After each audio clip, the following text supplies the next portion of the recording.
Hey team, welcome to Benchmarked, the leadership coaching and mental performance podcast with Coach Mess and Coach Larock. Thanks for joining us today. I'm super fired up, and I'm going to tell you, G, before this, I went and did an AMRAP just to get myself centered and warmed up for this show. We have with us today one of the best strength and conditioning coaches in our area, one of the best guys that I know for this type of stuff. And so I'm really excited to talk to him. He's got a diverse background in sport and building community around fitness. Through his gym, people of all ages and backgrounds have found their passion for getting better and breaking through their own limits. A native of Toledo, Ohio, shout out to Ohio, because I know Ohio gets bashed a lot on Twitter. So we'll do a positive shout out to all our Ohio fans. Joe Tolles brings the same fire he has in professional hockey. And that's like, I'm saying that in present tense, he has in professional hockey, because I know you played a little bit this year, to training as a successful CrossFit athlete and business owner. And I know he's a proud husband and a father to two beautiful dogs. So Joe, appreciate you taking some time to chat with us tonight. Yeah, I'm super excited. I've been listening to your guys' stuff, and I'm super into podcasts. So thanks for having me and saying all those nice things you have to say. Well, thanks for listening. We appreciate the downloads. But this is like JG, like you were one of the guys. Again, we say this to a lot of our guests because we had a list when we started the podcast with people. We were like, these are must-haves guests that we want to talk about. JG and I are both passionate about fitness, and not only like for ourselves, but what it does for others and performance and training and stuff. And I love your journey. And I think I remember the first time I met you, I was looking to expand. Like I wanted Lauren to finally start training with somebody else. Yeah. And I remember we went to your gym and we met, and I was like, Lauren, you're like, this is the guy. This is the guy. And we haven't looked back now for, I think, 2 or 3 years that you guys have been training together. And she's got her little group of girls that, well, I shouldn't say little group of girls, because they're all women now. And they're Joe and his disciples, they call themselves, because they just love getting crushed every time they go train with you. So that's amazing. So can you talk to us a little bit about, I mean, from Toledo to Burlington, Ontario, and all stops in, like, you're almost like the guy in wrestling that parts unknown, because you've played in like 8 different leagues. Like you've been all over the place. Yeah. The crazy thing is, like, now it's like a running joke, for a while you're getting like reassigned and you're getting recalled and you're getting sent here and sent there. And it's like annoying. And then when you just get to a certain age where you like kind of laugh at yourself a little bit. And then people ask me about here and I'm like, oh, fuck, I live there. Like they'll be like, oh, I'm going on vacation here. And I'm like, oh, like I live there. To tell you the truth, I have to like look at my, like, if I go online, like people are like, where were you this year? And I'm like, and I like got to pull up like Elite Prospects or something, because I have no idea. Thank God for Elite Prospects, because when I was doing some background digging, and I kind of looked down and I knew you'd played for a long time, and I was like, man, he just played this year, which I was like, I know you're still young, but I love it. So yeah. So were you always, now you're a business owner now, you own North Shore Athletic Club here, and have you always been this passionate about fitness and training? You know what? Honestly, like it hit me a little bit later, not later. Like I was probably 14, 15. But for me, it was like just kind of a way to, like, when I got it, kind of like my passion for it kind of came out of necessity. Like when I played tier 2 in the BCHL, and then I was going to go NCAA, but I didn't have I come from a non-traditional hockey market. So being like if I grew up in Ontario and like being an undersized defenseman that was offensive, like if I had somebody like the girls or whoever, like I have hockey players in the gym now, and I'm like, yeah, if you're not going in the first round, you should probably play NCAA. You have 4 years to develop, to get bigger, to get stronger. And I just jumped to major junior. So I didn't really know, like my parents were just kind of supportive and didn't really know like in what direction I should go. They just knew I wanted to play. And so they kind of were supportive. And then when I got there and I was, 17 and 5'8" and 150 pounds, like I had to just learn how to be physical and be stronger. And that was that was the only way for my career to be extended as long as it was. So in that, that off season, probably when I was like, I don't know, 16, 17, like that kind of age, like maybe 15 to 17, I started really getting after it in the summer, and I was like, man, I really, really enjoy doing this. Like I was kind of the opposite. Like during the hockey season, I would get frustrated because I couldn't do the workouts I wanted to do because I would be too sore to play. So like I kind of just kicked it off like during the season, and then in the summer I always got at. Oh, sorry. We're used to this. This has happened before. Shut up. Hey. And so yeah, like I just kind of found my passion for it when I was younger, and like just figuring it out, you know what I mean? Like when before you go to school and before you own a gym or whatever, you're just like, I'm in my driveway getting some equipment from my dad, like my dad was a mechanic growing up. So he got a big tire from his buddy, and I had a makeshift like little bench, and just trying to like figure it out. And yeah, like I think that's definitely how I started loving it, was just figuring it out on my own. That's amazing. And then where did that, so you continued, and how did that draw you towards like the CrossFit industry? Is it just kind of natural evolution and fitness, and then finding that upper level? Yeah, like I've always been one of those guys that like I'm not like a half in, half out kind of guy. Like if I'm training, like I'm getting after. Like I never, in the summer I would always do like 2 or 3 workouts a day, even before I did CrossFit. And I would just like go run in the morning, and then I would lift in the afternoon, and then it'd be like 10 o'clock, and I'd be like, Jamie, like, cause my sister, I'm like, let's go do some burpees, or let's go do some push-ups, and I just always been that way. And then one year I was playing, I forget where I was playing. I would have to look at my elite prospects probably, but my sister, I was laying in bed, and my sister's like, she texted me. She's like, hey, you got to turn on this show. Like these CrossFit games is on TV. She's like, you would love it. Cause they were doing like rope climbs and all this type of stuff that I already loved. And I watched it on TV, and then I like followed it, cause it was during the CrossFit games. And then, or maybe it was like a rerun, I don't know. And then when I got home from my season that year, I found a CrossFit gym in Toledo and tried a class, and I was like hooked right away. Sweet. Yeah. I don't know about you, JG, but it sounds like it seems like a similar start to a lot of people in the fitness. And I remember, coming home, I wanted to do it. So you're just lifting heavy things in the garage and finding, and I remember being at the very first school, I was pulling an old tire from the auto shop with like a climbing rope strapped around my shoulders. Yeah. And this was in like 97. Yeah. Right. So this was before it had really kind of picked up, and just doing that type of stuff, flipping tires and then doing a 400 meters, like whatever. Yeah. So it's really, really cool to see that like it definitely, for probably a lot of people, had its roots in some pretty basic beginnings and some humble beginnings. Yeah.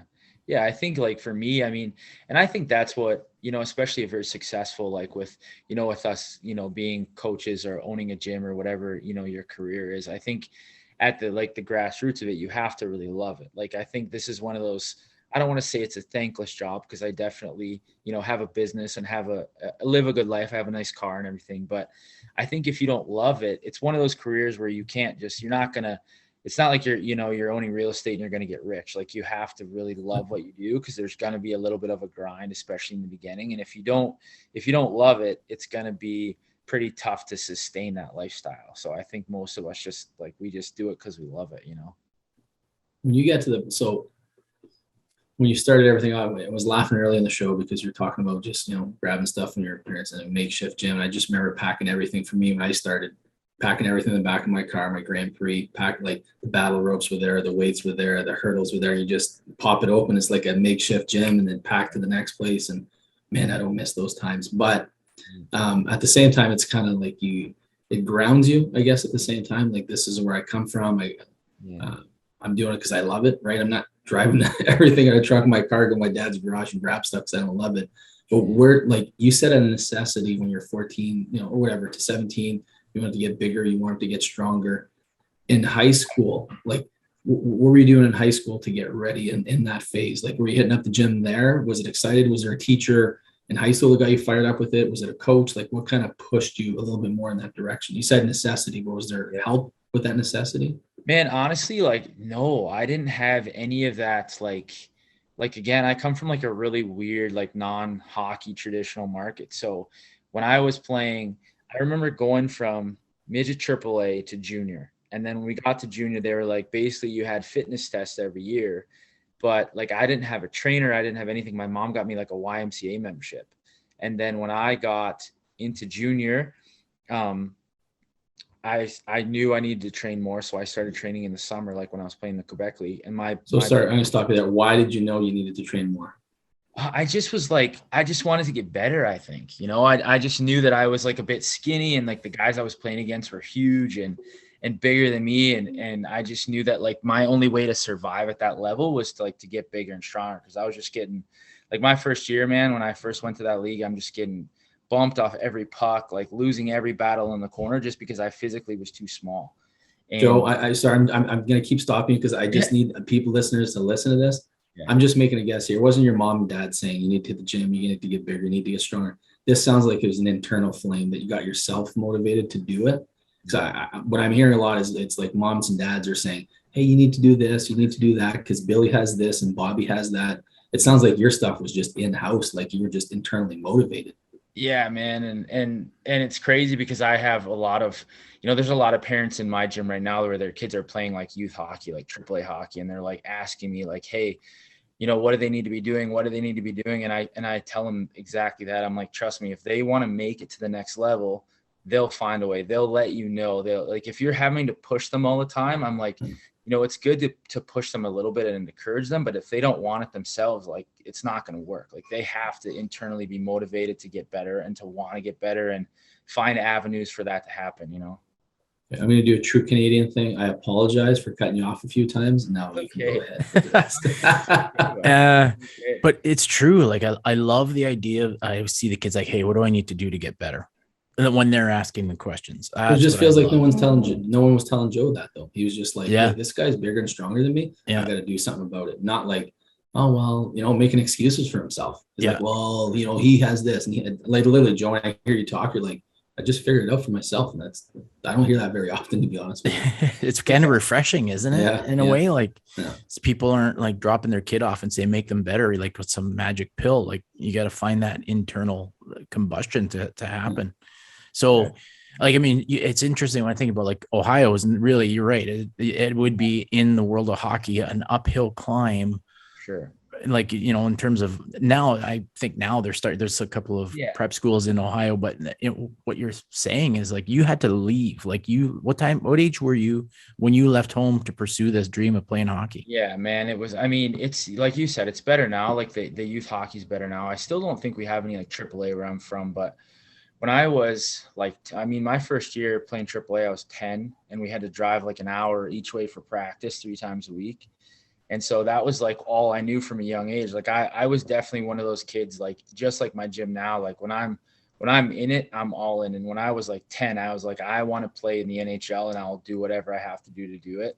And so like when I was basically like 10, played AAA in Detroit. So I think I played for Compure for a while. So that was about an hour away. One year, I think I was like major bantam. I actually played in Cleveland, which was like a 2-hour drive, which I don't think my parents were super happy about, but that was like a 2-hour drive each way for practice. And then I played minor midget at 15. And then when I turned 16, you can either play major midget or play junior. And I wanted to play junior, obviously. And, it's different. Like in the States, I went to Montana, which was like 30 hours away from my parents' house. Cause we don't have like junior in Ohio. Like there's some more leagues and stuff now. But when I was young, it was basically like, if you want to follow this and pursue this, you have to go make it happen. And I still think my mom kind of cringes thinking about it, but it definitely was like probably the best thing for me to develop into like, just the person I am today with like learning to like, being like in grade 11 and getting up at 6 a.m. to go to practice and then going to high school and then going to the gym after and like getting my homework done and getting through the NCAA clearinghouse, like we had like a team tutor and just going about all those things without having like my parents there to like guide me and make me dinner and, all those types of things, Joe, what were those, sorry, Mark, what were those 2-hour drives like to Cleveland? Like the window, some parent told me before, and I love the word, is like window time with my kid, right? Because like me, the windshield, that's it. What were those 2 hours like with either who was driving, mom, dad, both? I don't know. What was that like? I don't know. What were the conversations? Was there any conversations? Were you doing homework? Were you sleeping? Like, what was that about? I'm pretty there. That year was a lot my dad. I remember he had he bought a new Chevy truck that year, and it was like a big Duramax diesel, like back in the day. So it's pretty comfortable. A lot of sleeping, I think a lot of homework, but those are some of the best times. Like me and my dad have kind of like, we don't have the best relationship now as I'm older, but when we were younger, we were super close. And that was probably the best memories I have with my dad, was just very much like, just ask me about the game. And that's the one thing that my parents always provided for me, was like a safe place with hockey. Like I never had to play hockey. Like they would support me in my pursuit of it, but they never like were like, you have to play, you have to do this. Like you're defined as a hockey player. They were like, every year my dad, in the summer, they'd be like, hey, do you still want to play? Hey, do you want to play here? Hey, I never had to do anything. So I think some of those just really good conversations with my dad, and just, cause he was always like, you're having fun. Are you enjoying it? Like, how'd you feel today? Like those types of things. So just like really good, just kind of hangouts with my dad. That's probably the best memories I have from then. And you said your dad was a mechanic, correct? Yeah. So he's probably like, roll up your sleeves, gets to work early, works his butt off all day, comes back home and just wants to provide for his family. And that, I guess, might have trickled down to you, right? Just to work hard. Yeah, man. Just like humble beginnings for sure. Like my dad owned an automotive business, and my mom worked at a school. And definitely, I definitely never like went without as a kid, but always learned the value of hard work. And I think that blue collar, like Ohio kid, I think no matter, I think I always think of myself that way. Like even now at the gym, when I look around and we have like, I bought a brand new rig, and we have all these rowers and bikes that are like thousands of dollars. And I still remember like running classes, like with no rowers, with no equipment, no anything, and making it work. So I still like, even, 2 years in, 3 years in, I guess now, I still like look at it every day, and I'm like, this is pretty crazy that I get paid to like be able to do this, Like, Joe, when I think about what you're doing, and I'm like, you've just recently played professional hockey. Yeah. You're a competitive CrossFit athlete, and you own your own gym, and you just donated your kidney to your mom. And recently, like last month, right? Was that is like, yeah, it's like 8 weeks. And as I'm kind of prepping for the show, and I was just like, there's more stuff that just keeps unraveling itself with you. And I was just like, this guy just impresses me more and more with what you're doing. And then, like, how long did you, like, I saw pictures of you training and getting after it in the gym just recently. Yeah. And I was like, he's down one kidney and he's giving it. Yeah, it was more, man, it was frustrating at the beginning, right? Because I'm so used to just doing, and I think when you're an athlete your whole life, right? Like you take your body for granted, because you just, like for me, like I've never really taken time off the gym. Like even when I was playing like pro, like, I might come home and, have a couple weeks off, but then I just find myself like in the garage going for a run, like doing whatever. So especially now, I train all the time. I train like multiple times a day, like maybe freaking, my friends walk in at 6:30 at night and they're like, hey, you want to do this? I'm like, yeah, let's do it. So I think it was like so I got back, like I had surgery. I had the transplant. I came back. I had a week follow-up. So I was in, I think it was like March. I forget what day it was, but it was March something, end of March. And then I had a week follow-up, and then I could come back. I didn't really get cleared to drive, but I was like with the doc, and he's like, are you fine? And I'm like, listen, I'm going to drive home. I have a gym I have to run. Like, I'm not staying, even if you don't clear me. So you might as well just clear me, because I'm leaving anyways. And so he was like, yeah, like you're healthy, you're good. And then so I was back the next day coaching. Like I coached a full day. It was probably a little bit much. I was pretty tired. And then I couldn't really do anything for about a week. And then I just started getting on the bike. Like one day I came in for open gym, and I have to run open gyms on Saturday mornings, and we have it for like 2 hours. So I just got on the bike one day, and then I felt okay. So the next day I got like on the treadmill, and then the rower. And then I started with like the easy conditioning stuff that I knew wouldn't like really, I didn't have to jump, I didn't have to move around. And then obviously like every day that passed, I'm like trying new things, and I'm doing all these things, and I'm pretty much back to full now. Obviously I lost a lot, but I'm definitely doing, I can do muscle ups on the rings. I can't do them on the bar yet. I handstand walk this weekend for the first time in a while. So yeah, it's good. I'm glad you're doing that now. Yeah, just diving. I just finished doing mine before the show. Yeah. I love it. I did. Hold on, we got to put a pause on this for a second. Okay. You guys just talk about donating a kidney like it was just like it went to the mail or something. Can we pause, rewind, and reflect on that a little bit? Mark just said that like it's just, oh yeah, and then donate a kidney, and then you're at the gym, and I saw on Instagram. What the hell are we talking about right now? What happened? Yeah, so it was kind of crazy. So my mom's a type 2 diabetic, and she found out in the summertime, like it was kind of the end of last summer, that she needed a kidney transplant. She had to go on dialysis or whatever. And I didn't really obviously know much about until, because those are the kind of things, like, unless they happen in your family or, you know, they hit you like right in the face, like you don't really, you know, I never look into that type of thing. So I'm like laying on the back deck and in the sun. I remember my dog, like throwing the ball to my dog. My mom called me crying and she's like, she's like, I've got to go on dialysis and I think I need a kidney. And I'm like, what are you talking about, kind of thing. And so I get off the phone and call my mom down. I'm like, it'll be okay. So I look into it and I'm immediately like, oh, like, well, I only need one kidney. I could probably like give her one of mine, you know, like we're cool here, mom. Like I got two. And not knowing like I mean, I had no idea like how hard it was to match and all that type of thing. So I called her back and I'm like, Mom, like it's cool. Like you can have mine. Like it'll be fine. Like, dude, this isn't like your lunch you're giving away or something. I know. I think my only way to process anything is just like humor, you know, because I can't take myself too seriously. And oh my God. So yeah, so we did all the testing. Like it took about like 7 months because I would have to like go down to Ohio, come back up, and like with like all the border restrictions and all the COVID, you know, like you had to take a PCR and then you had to take another, like all this crap. So finally we got the results back that I could actually do it. Like the match, we would actually match, which is crazy in of itself. Like I didn't know like how small the chance of us actually matching would be. But it worked out. And then we went down there and got through I got through the CrossFit Open and then like we scheduled it for the 24th and yeah, I just went home and went in there and then came out the next day and bang, my mom was feeling good and I was not feeling good, but got back to normal pretty quick. And mom's good now though? Like she's on the up and up. Oh, that's so good to hear. She was just up here. Her and my sister were up here last weekend just hanging out. So yeah, that's so, I love it. This is the type of stuff I love. And we talk about in our show, like coaching and leadership and mental performance and the role of family in that. So I know you go back and forth between Ohio and here and your family's important to you that way. So it's just a great story. I love hearing the fact that that's going, and then you're right back at it, like running the gym, competing. Yeah, I got to get so cool. I got to get in there for sure. Now, this past winter, JG and I had the opportunity to do a seminar with a bunch of coaches from all over North America.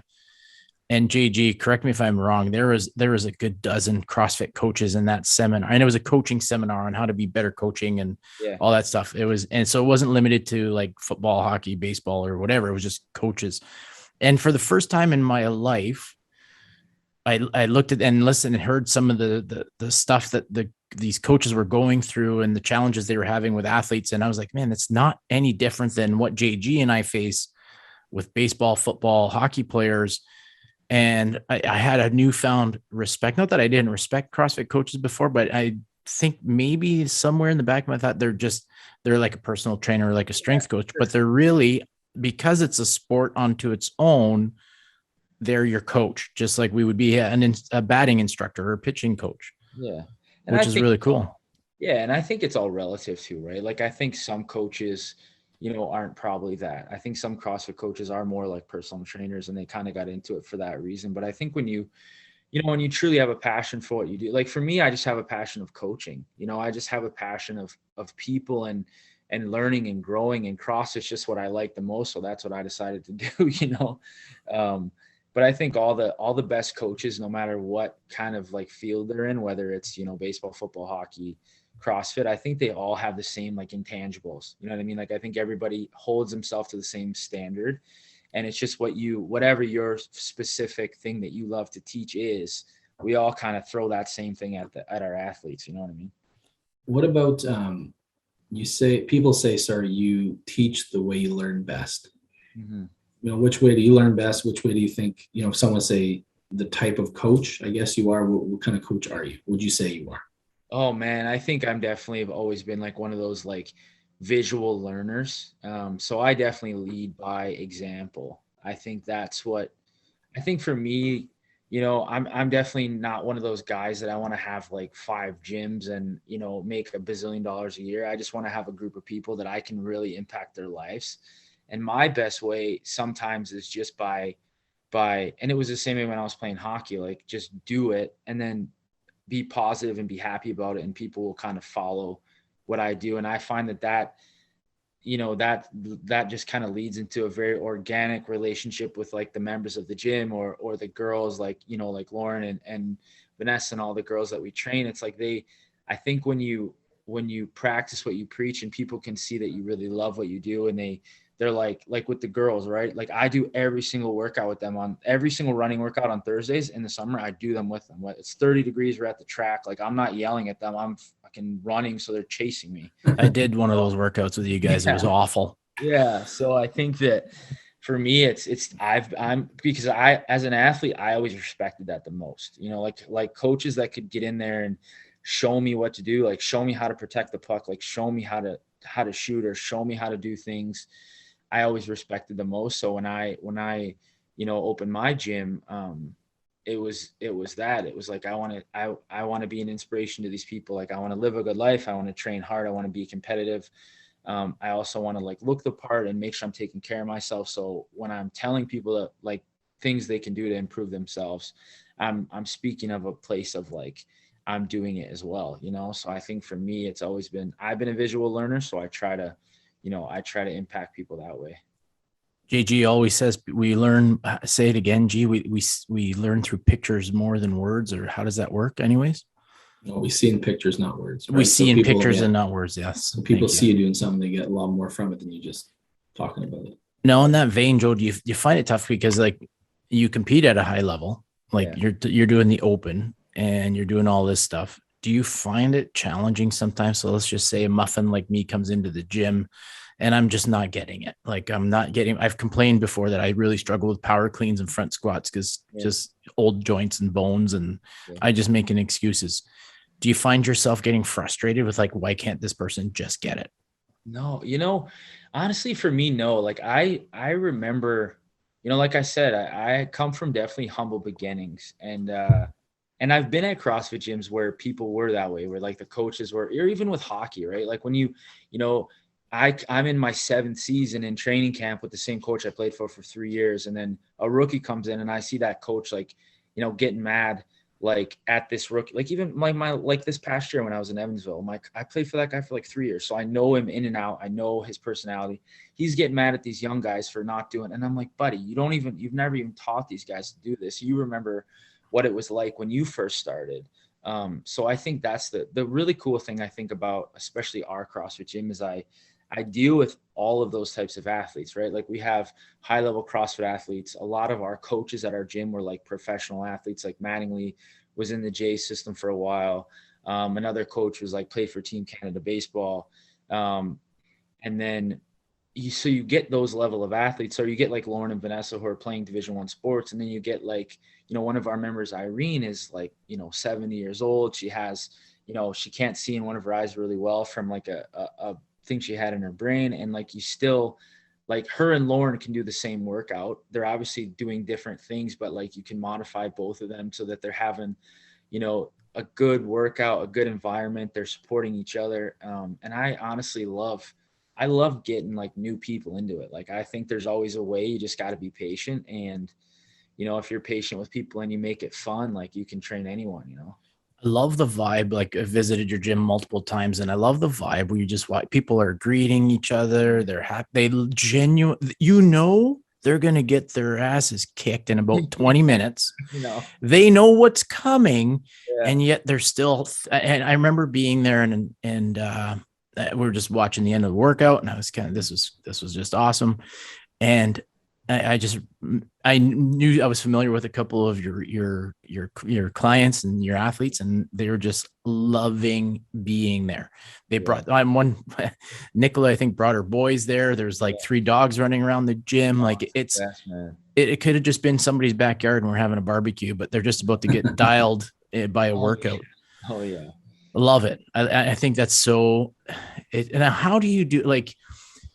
So I'm going to say this. The girls that you trained in that group this past summer all went to their respective high-end Division I programs and excelled in the fitness testing and in their performance. Yeah. How do you, and this is a question like JG and I ask each other all the time for like kids, like how hard should we push? What was like, how did you know how hard to push them to, and they loved it. And like Lauren would come home and lay on the kitchen floor and we'd kind of like draw a little chalk outline, but she was smiling at the same time. How do you know how hard to push somebody and get the best out of them where they might give up on themselves? You know what I mean? Like you dialed those kids, they were ready for D1. Yeah, they crushed it. I was like, I mean, I'm not a parent, but I was like so proud, like watching them, you know, looking at their stats and looking at the games. But you know what I think, man? I think it comes back to hockey for me. Like I was a captain on a lot of teams I was on, and you know, like that's the thing with people don't, you know, when people don't think about professional sports, they think about all the glory and all the types of things, but they don't think about how sometimes that's a very tough environment to live in, right? Like it could be very toxic at times, depending on the coach or the organization, or, you know, guys are coming in and out and like they're on contracts with different teams at different levels. And so when you live in that, I mean, I lived in that for 10 years, you know, pretty much. And like, you know, you just learn, like, I just learned personalities. Like you learn, who can take what makes people tick. Some people you have to be a little more supportive. Other people you can get on a little bit more. And then you add in a workout type, like you guys know as coaches, like when you watch someone work out, when you watch athletes work out, you know what they're made of just by watching them work out for 10 minutes. They can tell you all they want to tell you, but you watch them, either when it gets a little bit tough, they get after it or they quit. Like, you know, like what they have inside. And I think like with any of the members of the gym, I just think I'm there all the time and I know them really, really well. And I think with the girls specifically, I knew what they were capable of, and I knew what it would take for them to be successful at the next level. And I knew that if they wanted it bad enough, they would stick around, because, you know, like at the beginning, there was like 6 or 7 of them that I trained. And then eventually those were the 3 that stuck around. And for me, I definitely love to train anybody, but I'm not going to take it easy on you. Like, I don't want them to get to school and be like, oh man, like I'm not ready to go because Joe felt bad for me in the summer. Like I'm going to be supportive of them, and I'm not going to put them in a situation to be injured. Like there was definitely some days where they came in and they were dragging, and I was like, okay, we're going to roll out and hit the bike for 10 minutes and you guys need to go home and take a fucking nap, and I'll see you tomorrow. And, I don't know. I just think that like I've just been involved in it so long, and I'm very empathetic for people, and I don't know. I think I just have a good read on people, and I can just tell right away, like if I can push them, if I can't, you know, what kind of support they need, whether it's like a little harder or a little softer, you know, that type of thing. Someone said, like, you talk about the sleep and the recovery. So I want to dive into that for a second. Yeah. Someone said, and at the point now, how important, sorry about that, recovery is. Someone said, like, not recovering is like walking over $100 bill to pick up some change. Like, that's how important recovery is. You want to talk to us, maybe a little dive into recovery a little bit, how important you think that is? Yeah, I think it's huge. And I think it's just all, like, when I think about recovery, I think most people think about like foam rolling or, you know, stretching, which is important. Like, don't get me wrong. Like, you got to do that stuff, especially if you're training at a high level, like getting some body work, like getting massage and stuff like that, getting some, you know, a lot of that stuff you kind of get ahead of it, which is good. You don't like blow your shoulder up and then have to realize you need a massage. It's like, if you get one every couple of weeks, you probably feel better. But I think it's all of it. I think it's like just living in a good positive environment, and enjoying what you're doing, and going into training every day excited, you know, eating well, like sleeping well. Obviously those are important too, but I think making a positive environment, where you're training, and then like making it, you know, like okay to like dial back sometimes, and make sure you're stretching, and make sure you're recovering. Because I think so many people are so excited to like bash their head into the wall, especially CrossFitters, and then not think about like the recovery, you know, and not thinking about, they're like, the workout says this, I'm doing this, blah, blah, blah. Like, I train this many days a week. And I think, you know, especially at my gym specifically, like I do all the workouts pretty much. Like I do a workout with the class every day. And there's days where like my shoulder hurts or my hips are a little tight, and I modify the workout. So it kind of like gives people an okay to modify their workouts a little bit, and you make it like a, you know, we don't have to kill each other in here type of thing. And I think if you just talk about the importance of recovery and you do it yourself, I think more people kind of like do that a little bit more, you know. Were you always at that point, right? Because some people say, well, if you dial back, you're getting soft and blah, blah, blah, blah, blah. Were you always that, or did you learn that through experience? I think like I was a bit that way for sure, but I think you definitely learn as you get old. Like I think we all age, right? Like the aging process hits all of us. And I find myself being a little bit more sore now as I'm a little bit older than I was, 10 years ago. But yeah, I think just like trial and error, right? Like you do things and you're like, oh, I did a little bit of that too much. And then when you have, members at your gym, you can just tell them like, hey, like when I did this, like I blew myself up, like don't do that, like try to get ahead of it a little bit. And it's funny, we talk about this in kinesiology class, and somebody's like, oh, CrossFit has a bad name because people get hurt. Well, I was like your CrossFit coach could be a idiot, just like your football coach or your soccer coach, not teaching you the right technique either. They exist, but you can also have great coaches who are teaching you amazing things and modifying, and you're doing this and this, right? So I said, it's a sport. It's the same thing you're going to get, right? It's just no different. Well, in anything you do, right? Like, I mean, you could go to Good Life and do a training plan really hard. Like anything you dedicate yourself to, like you're probably going to get banged up a little bit if you're really getting after it. Like no one's running a marathon or training for a marathon and not getting like sore knees or sore feet over their training time. You know what I mean? Like Talk to my partner about that one. He likes to run with rocks in his shoes.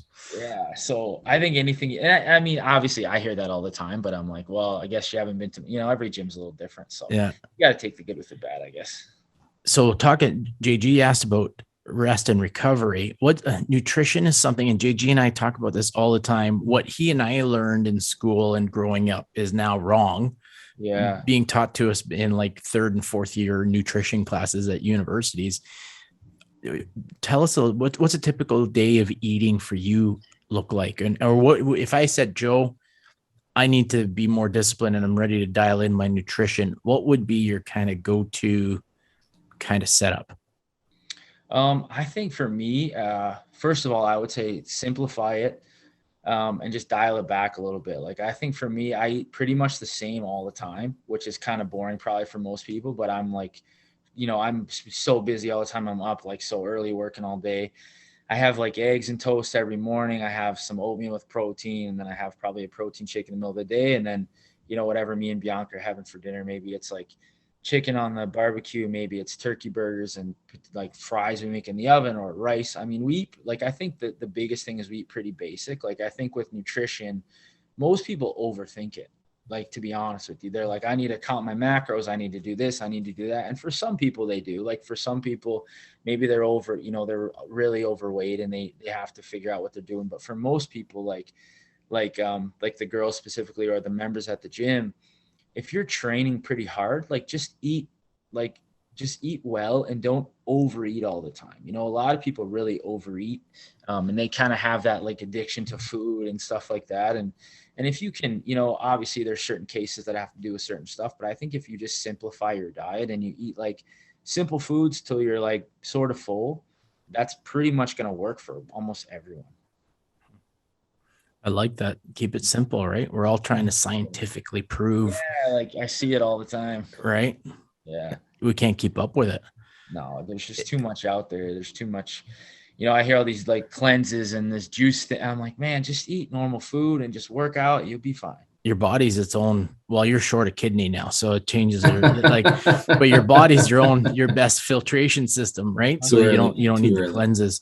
And here's another one I want to ask JJ before you jump in on this one, but I get asked a lot by kids and people that I train and kids that I coach, what supplements do you endorse? Are there any supplements that you are like, gotta have, this is a go-to for me? Not really, man. Honestly, like obviously since the lack of kidney, like they're really hard about, they're like, don't take too much extra anything. I would say the only thing that I take consistently is protein, just because it's almost like a little meal replacement in the middle of the day. Cause like I'm at the gym all the time, like if I was home, I probably would have a meal, but I just take protein. I used to take creatine. I know that helps with a lot of athletes. So I would say probably protein and creatine, but the rest of the stuff, I don't really think you need. I think, again, I think the nutrition and supplements are way overblown. Like, I think if you keep everything, like I said, if you train hard and you eat simple and you take protein or you don't, it's okay. Like you're going to be fine. I don't think there's anything that anyone needs to take or should be taking no matter what. Pre-workout? Yeah, I mean, some people, I drink coffee, but yeah, Oh, I've it drives me definitely my crazy. fair share of pre-workout. Yeah. Hey, JG, do you see this at school? The kid opens his locker and he's jacking the pre-workout, or she. I know Oh, I have yeah, we go. teachers. The dry scoop. There's teachers at my school that do pre-workout before teaching a class. Probably grade 9 classes. Oh, I love it. Yeah, You know what? I love it. I mean, yeah. it's like JG. I was at JG's house the other day. Well, the other day, last week, and I looking in the fridge, and it's just like fruits and vegetables, and it's just like I love it because he's got two young boys. I'm thinking these kids are well fed. They're well cared for. Like, we're seeing some places like I don't even want to look in the fridge. Oh, So. yeah. But it's important for kids to have that balance and be taught like, hey, this is good. Like, you, instead of the chips, maybe have a pear or a strawberry. Just giving those to me for the young athletes, nurturing them. If I'm going to pay you to train my kid, but then we're not feeding the fuel or putting the fuel in their bodies appropriately, we're undoing the work that's going on in the gym. 100%. And I think too, the biggest thing that people get after that they need to get away from is like restricting, because I think anytime you start restricting stuff, it makes people think like things are bad or this, I can't eat in this, and I think just teach people to eat the right foods and not overdo it. You know what I mean? Like, don't eat till you like can't move, and like, don't do that every night. That's obviously not good, but just eat to fuel your body. And like, and if you train hard and you eat to fuel your body, your whole, whatever you want your body to look like, all the weights you want to lift, all that type of thing, like getting better at your sport, like that will just happen. If you just stick with it, like it will happen 100%. As soon as you start telling yourself you can't have something, like your brain's like, nope, I want that now. This is when you say, I can have it. I'm choosing not to. That's a different conversation. That's a whole psychological thing. But when you say I can't have it, that's a train wreck waiting to happen. I can have it if I want to, sure. But I'm choosing to go this way or going for this instead of this. So again, just a mindset, I guess. And obviously you have that, Joe. Yeah. What would be, and I was like, oh, there's some, because I mean, I'm getting older now and I still try to be current on as many things as possible. JG and I are the same, right? Like I know we're always bouncing ideas off, read this article, check this out. What do you think of this? Yeah.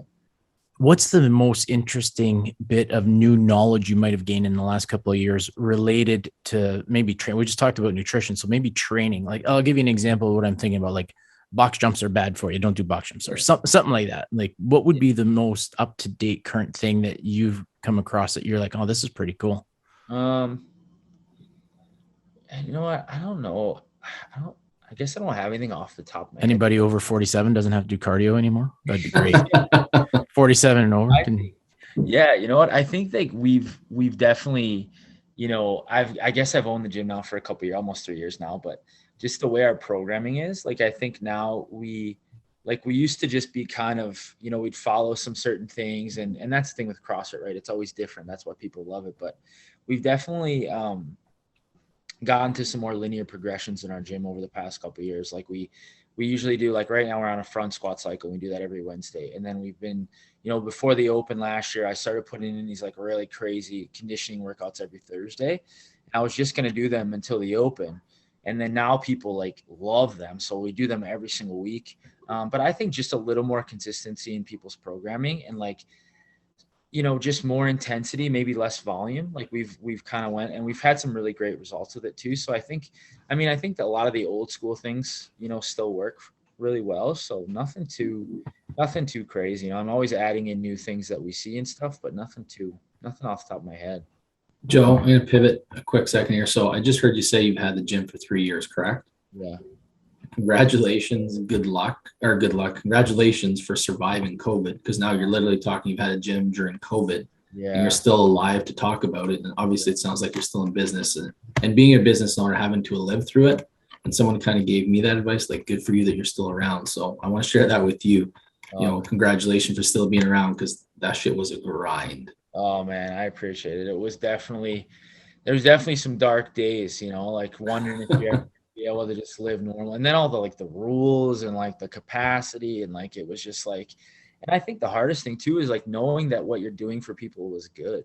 I obviously in the beginning, when we didn't know what COVID was, I didn't want anyone to get sick. Like I was like, fuck, we gotta close. Like I love these people. I don't want them to get sick. And then and then figuring out like, really early on that like these other places are still open and you're like, what, and then knowing how much of an impact, because that's the thing, right? When you own a gym, or you're in, you're doing any sort of like sports, like those people's like outlet. So when that like, these people are going through something in their family, or their kids, or their parents are sick, or maybe they're having a tough time in their marriage, and it's like the gym is their outlet. And then when you can't give that to people, it's like the worst feeling. Like you feel so helpless, Mental health, man. Mental health was the biggest thing during COVID, and the exercise was the outlet for it, right? And then we're telling people, no, you can't do it. Yeah. It's the worst, man. It was so hard. So anyway, good for you. Good for you. It's incredible how training makes you, people don't realize, I always say motion is lotion. 100%. It's one of the best things you can do. And I always preach to people, yeah, I could probably do more cardio, but strength and bone density as we get older is so important. I love, my mom's, geez, my God, my mom's going to be 88 in September, and I'm having her do push-ups against the wall, like doing stuff like, mom, just got to stay durable. And I remember I always followed Mark Ripto. He's one of the legendary strength coach across North America. And he always say, strong people are generally more useful and harder to kill. And I that line stuck with me forever. And I think about that all the time when I see, so when you're talking about the 70-year-old woman in your gym pounding it, I just, that stuff fires me right up. Me too, man. I say that all the time, because like we always joke about it, especially like, because we have, like you've been in there, we have some pretty competitive athletes, and like the older athletes are like, oh, I can't do this workout with you, like blah, blah. And I'm like, man, like we have a guy in our gym who's like 63 Bill, and he's just an animal. He's got like an 8-pack. He's literally like, buddy, I hope when I'm your age, I'm doing what you're doing. Cause it's more like, that's how it is for me. Like it's more inspiring for me to see older athletes, because it's easy. I mean, I know people like think my story's cool and all that, but I've been an athlete my whole life. Like I've never actually stopped being an athlete. So when you walk in the gym and you see me doing like, a snatch and some muscle ups, it's like, yeah, it's cool, but like I should be able to do that. When you see older athletes picking up a heavy deadlift that's like 250 pounds and 300 pounds, and they're walking around when other people in society their age are sick, or maybe in the hospital, or just struggling to live, like it's pretty amazing. You're talking about too, man. I just had a break cramp on that one. People being active, man, I gotta have this. I had a good thought with that stuff. So people being active at the age they are, man. Mark, save me anyways. Jump to something else I want to come back to, but it's exactly what you're talking about. Well, so we kind of alluded to this at the beginning of the show. If I brought my 10-year-old, 11-year-old, who I'm dreaming of them making it to professional, whatever, if I bring them to you, what are you going to say to me? Say, hey, I want my kid to train. At what age? I know you got young kids in there doing programming. I've had arguments with parents. I got to tell this story first before I meant to tell this story the other day. G, I had a basketball kid. He was 15 and the dad refused for him. He's like, and my kid doesn't need to train. Now the kid's arms were like number 2 pencils. Yeah. And he says, my kid's going D1 basketball. So I was like, man, have you watched basketball on TV in the last 5 years? Like those guys are monsters. They're monsters. Like they're tall and they're big and they're strong. Like, are you in the same universe I am for basketball? And the kid, he's no, my kid's like, he's silky smooth. Like he's a shooter. And I was like, what's he going to do when he gets up against a guy like Zion and he just gets absolutely just dumpstered, like I don't get it. So like, to me, my kids have been around weight training basically since the age of 2. They've been around speed training since the age of 2. Not that I've got them like, doing deadlifts like early on, but sure. They're around, they're doing gymnastics type stuff. They're running around cones. They're doing different things. You're hanging off a pull-up bar. How long can you hold this, position for? Plank and do this and stuff like that. So is there an age where you look at a kid and you're like, yeah, you should start training, or let's hold off for a couple of years? Well, you know what it is to me? Like we have some, because I think all kids develop at different stages, right? Like we have some kids in our gym who are like 15 and they're like bigger than me. And then we have some that are 15 and they're and they're, still really young. And what I tell every parent that wants to start, because we used to have like a teens class and then that kind of fizzled out. Then we had a kids class because we wanted a few other kids to do it. And then it ended up me being like babysitting like 6-year-olds. So I did that for like 3 months and I was like, I'm not doing this anymore. But if they can mentally, like all the kids we have in the gym, if they can mentally handle being in a class and like listening to me and not messing around when I'm teaching or explaining something, I say that to their parents and I tell them like they can join a class, and if they can listen to me and do what they're told and not like be monkeying around playing with the foam rollers when I'm explaining the workout, then I definitely just integrate them and then I modify them to beginner things. And then they join. And if not, then I'm like, hey, like, they're not quite there mentally yet. So we'll just wait on it. But as far as training goes, I just kind of give them really early stuff. And I think like a cool thing about like your girls being around since you were young, I think if you teach them the passion for it and like you just teach them to love just being in the gym and being around the guys or being around the girls or whatever it is, that their passion's just going to develop that way. Creating the environment. It's good. Yeah. You remember your question now, JJ? Yeah, no, I do. It wasn't really more of a question, a statement where you said earlier you get kind of where you get fired up from like, there's a 62 or 64-year-old doing those things. And I was thinking back for myself personally, I get like, taking souls, right? Where was that again? I can't remember. Dave Goggins. Yeah. David Goggins. But for me on the flip side, it was just like people who just quit or give up, or they're just like complaining all the time. I'm like, man, I love being around that person. Taking souls, I'm like, you're the reason I'm going to go lift, or I'm going to go run, or I'm going to, stay up later, do whatever it is. But and then on the same side, when you're getting people like that, like in your gym, like they motivate you. For us, like from S9 and teaching, like those kids keep us young, like it or not, agree, disagree. They're the reason I think we stay youthful, because they come with new energy, sayings, quotes, stuff we probably don't even know what the hell they're talking about, but it's still, it energizes you at the end of the day. it sounds like same thing for you, Joe, where in the gym, those people at whatever age group, they're coming in to get work done, and it juices you up. Yeah, and I'm lucky that way. Like I'm an artist by nature.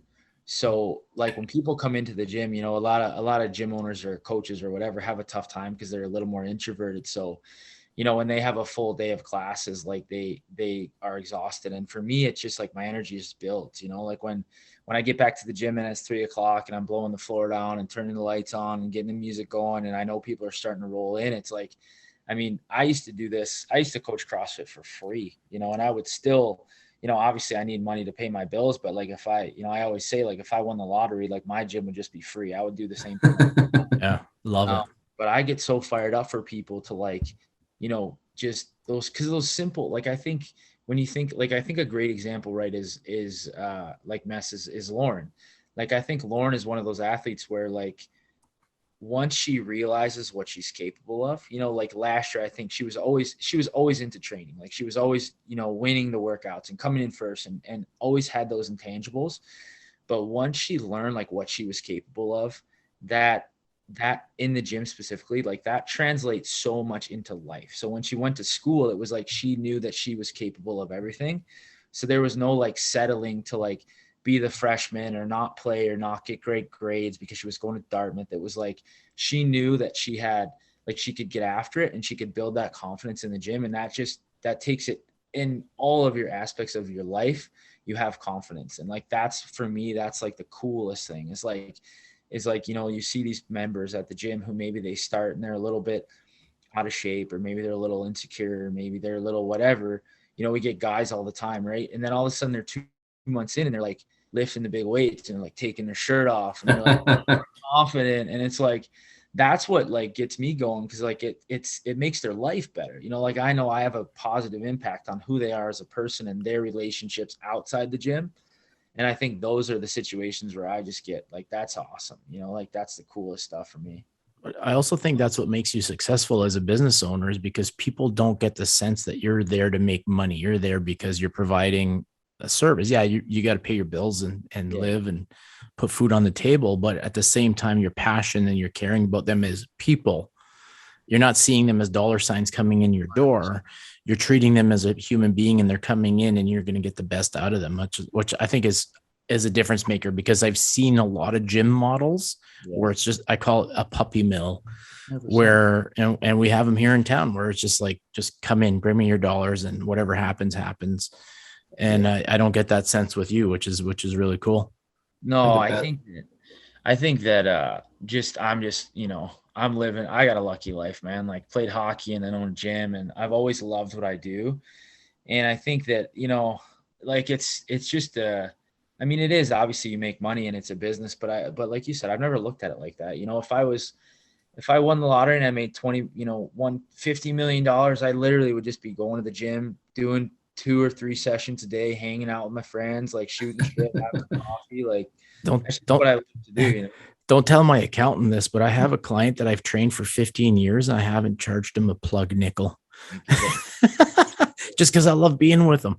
Just 15 years. I was like, a terrible business model, but I shouldn't say that, because now everybody wants free training. But it's one of those ones that it's just like, sometimes it's just the right person and the right time to do that type of stuff, right? Now, I want to talk about mental training and preparation as a CrossFit athlete, because I think about this all the time. Like, you play sports, like if you're a hockey player, you're going in a hockey game, you're a defenseman, you kind of know what's going to happen. If I'm a batter, I know I'm going to face fastball, curveball, whatever. CrossFit, they throw the workout out and you have no clue what's coming. How can you possibly let's get at this from, like, how do you physically, you just got to be ready to match, but how do you mentally prepare for what's coming? Man, it's hard. And I honestly, I think that CrossFit kind of has that tough model, right? Because people think like that we're crazy. They think injuries, but out of all the sports I played all the sports growing up, and CrossFit has, I probably love it more now than I love hockey. And it's because you just get everything about it. You get so tested, right? Like in hockey, like for me, for example, I put on skates and I could rip around. Like, I never had to try. Like, I was super athletic. And in CrossFit, it's one of those things where, like, that doesn't help you. Like, it kind of helps you to be athletic, but not really. And you have to just train really, really hard and be super calm, because, like you said, sometimes the workouts come out and it's stressful because maybe you can't do that. Like, especially in the open, like now it's a little less stressful for me. Like, once you get more developed in the sport and you can do all the movements, you kind of lose that stress. But when you're kind of starting and you're doing the open, or you're doing a competition, and they announce the workout like 5 minutes before, and you can't do them, like, you just kind of, but it's like anything else, you just fail a few times and, like, you're like, oh, well, all right. Like, I remember my first competition that I ever did. It was like, I went down to, I was in Ohio for the summer, and it was in Kentucky. And so it was like a 3-hour drive. My mom and sister went with me to, like, cheer me on. And all the workouts, like, came out the day of, and I never I climbed a rope in high school, but I didn't, like, know how to use my feet or anything. Like, I just would use my arms. And so there was this workout where it was like a run, and then I think like a power clean, and then like 20 rope climbs. And I didn't know how to use my freaking, like, legs. So I'm like ahead of this workout, ahead of everybody. And I do like 5 rope climbs, and then my hands just blow up, and every single person passes me. And these poor judges, like, use your feet. I'm like, bro, I don't know how to use my feet, dude.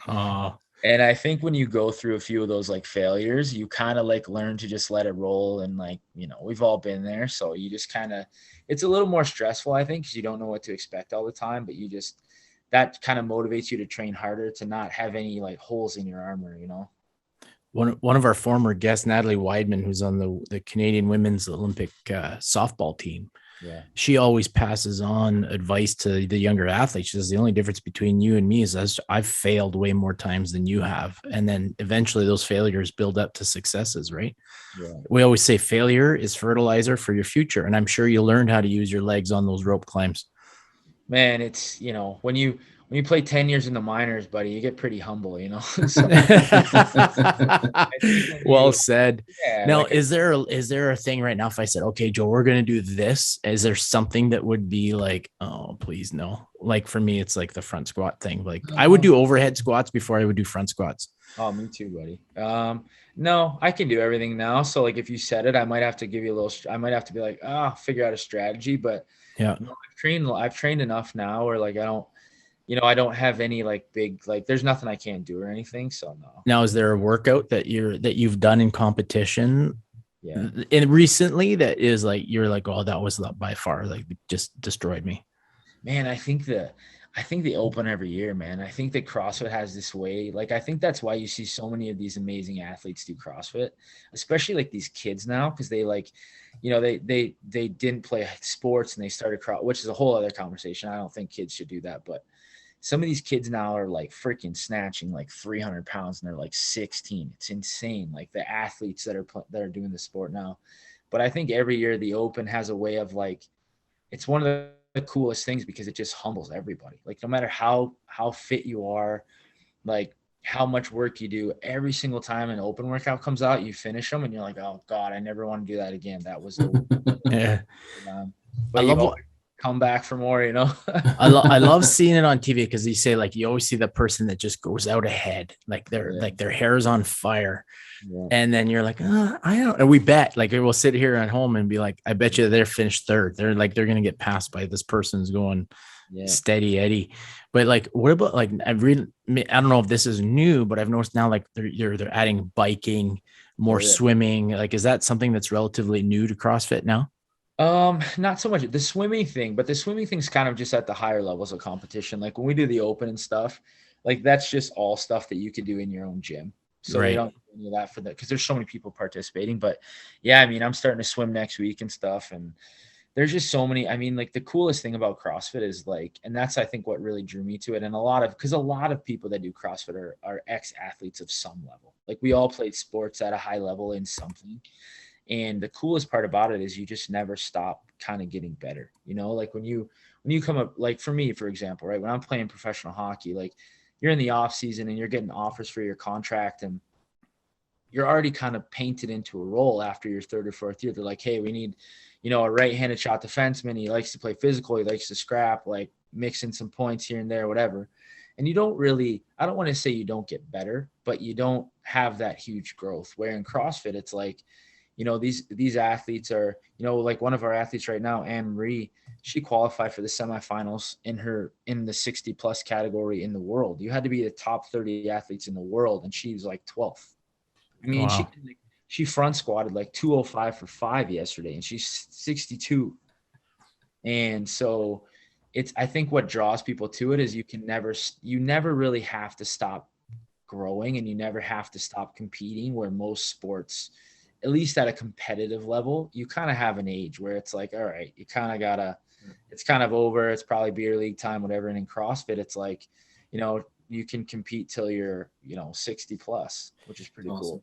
So when you're talking, is this person, like you talk about the 63-year-old and you talk about Anne-Marie, like are these people that have played sports in their life and they've just kind of refound a newfound joy for training and fitness, or they just walk off the street? Yeah, Anne Marie, I think I don't remember what she did, but she just joined our gym like last year, and she was actually at another gym in Milton, and she kind of found her passion for competing and training a little bit more since she came to North Shore. And then one of the other athletes, like a lot of our older athletes were like runners, and like going back to what you said, they started to find out that the older they got, kind of the weaker they got, the more. They had like the hunch back and the hunch shoulders and stuff. And they really figured out they needed to start strength training. And then they kind of join our gym. And I have that way with people to just kind of suck people into suffering with me. So then they never leave. Let's do this together. Yeah. Oh my God. Yeah. Gee, anything else you want to get from Joe here? This is fun. I love I could talk about fitness and exercise all day long. And it's funny because I find for me now, as I'm getting on in age and I still love to hit it, it's being smarter about how I'm going about it so I can do it again the next day and the day after and the day after and not be so banged up that I'm out for 3 days because I can't move. Like that to me is about letting go of the ego a little bit. In my sense, I think is what I've had to do. Well, we definitely, like, we talk about that a lot in our gym specifically. Like we have a lot of competitive masters athletes, and I say that to them all the time. I'm like, guys, like you can't like get after a workout. Like I can train 6 days a week, 7 days a week, like pretty much 6 days a week. And get after it like every single day. And I might have a recovery day on Thursday where I just run or swim or stretch or whatever. But with some of our older athletes, like they might get after it like maybe twice a week, maybe. And then the rest of the days, it's like they're modifying it, or maybe they're going at 60% but like you said, those are tough conversations, and I definitely am not afraid to like, cause going back to like my care, like I love them. I want them to be able to train. I don't want them to get injured and then not be able to come to the gym. So I'm definitely not afraid to have those conversations and be like, hey, I've seen you 4 days in a row, bro. Like take some time off. Like you're going to hurt yourself. And so I think the older we get, we have to be more mindful of not so much the intensity, but as much intensity as we do, if that makes sense. Yeah. Well, and inflammation creeps in, right? Because that's always something that we're monitoring and making sure that you're eating the right foods to keep the inflammation down and you're staying fit. And I think one of my issues that I had to get over, because I was like you, JG, I'm sure I know you're the same. You lifted with your clients, right? Like you were always doing the workout, weren't you? And to me, right. And you're like JG said earlier, we're hanging out with 14 to 18-year-olds, even though they're always the same age. Yeah. We're getting a year older all the time. So when the kids in the gym's like, Mess, how much can you deadlift? I'm like, let's go. Just start stacking them, boys. I don't know. I'll go till I can't anymore. Right. So it's like, I want to do that. But then I realize it's like, you know what, that's not too smart. Like maybe I should warm up next time. Like just like, again, it's that ego thing. I know better. But the idea is now it's like, okay, I can do this every single day. And like you say, model to them consistency, not just come out and crush it one day and then be out and laid out for 2 weeks later on. Yeah. Not older gentleman, younger than me. Kids were bench pressing and I can do that. Goes in, ripped his pec muscle. Oh, I bet, man. Oh, wow, man. How much was it, JG? You told me this story. It was like $150. Like it was nothing special. He just did not warm up, didn't do nothing. Like I can do this. Ripped pec. It looked like a tennis ball in the middle of his chest. Oh, poor guy. So Joe, we always like to leave our listeners with something to think about from our guests. And the way I want to ask you this is, what would you give our listeners something to think about that would guide them towards finding their best self when it comes to fitness and nutrition? If somebody just wants to get started, what would your advice be to somebody just like, hey, I need to get better. What would I do? Man, you know what? I say this to people all the time, like, because people like will talk about CrossFit or doing anything. I think finding something that you love, like finding something you wake up every day and you want to do, whether that's running or CrossFit or bench pressing or whatever, and then just be consistent with it and find a routine and just learn to love the process. And if you love the process, the rest of it will all take care of itself. It's very wise for an 88. Oh, old soul, man. I think I'm an old soul. Well, and I think that's why I enjoy talking with you so much, because you got a great experience. I love your background and you come to it with knowledge and experience, which is a great combination. And one kidney. And we got to give you a good handle, like one kidney Joe. No, one big kidney now. Joe, I appreciate. Listen, it's awesome, and I'm going to come and work out this summer for sure. I like that. I want to do that running workout we did last, and I love. So for me, jogging's not great. I love sprinting, so I loved that interval workout we did last summer. It was stretch. Oh yeah, I'll stretch, JG. Don't worry. But it's always fun. I love. And I said to Lauren, I was like, I've been training people now for probably like 20 some years, almost 25 years. It's nice to go and somebody else decides what the workout's going to be. I love it. So I'm looking forward to maybe a couple of those this summer and appreciate your time here. Absolutely. Thanks for having me. Well, that does it for this episode of Benchmarked. Thanks for listening. Until next time. Keep crushing it.